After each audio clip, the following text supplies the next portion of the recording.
Hello everyone, my name is Bhante Sumitta.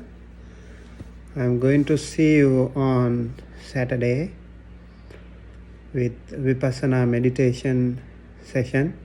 Vipassana means seeing something special. Passati is a Pali verb meaning sees. Passana means seen. Vi means particular or special. So it is an indeclinable prefix. In Pali we call it upasagga. That means particular or specific. So vipassana means to look something, seeing something special. Vipassana is a very, very unique, special meditation technique in Buddhism, particularly unique Buddhist meditation technique, we can say. So, I would like to talk to you all on Saturday regarding this topic. How to practice Vipassana? What is Vipassana? What are the benefits of Vipassana? So when we talk about Vipassana, we want to talk about three characteristics.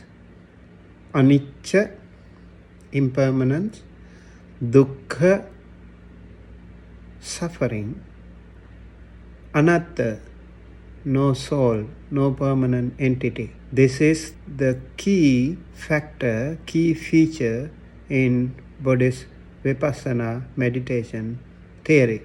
Yada niccang tang dukkhang yang dukkhang tadanatta. If something is impermanent, that is suffering. If something is suffering, we cannot call there is anything that we can control. There is anything what we call permanent entity. So every conditioned thing is subject to change, and therefore it is suffering. Whenever there is change, it is suffering. And if something is changing, something is subject to change, and if something is subject to suffering, and we cannot control, we have no control over it. Therefore, anatta or no soul. This is the main thing that we would like to pay attention. And on Saturday, hopefully we will discuss more about this teaching. See you again on Saturday evening. May you all be well, happy, healthy. Sadhu, sadhu, sadhu.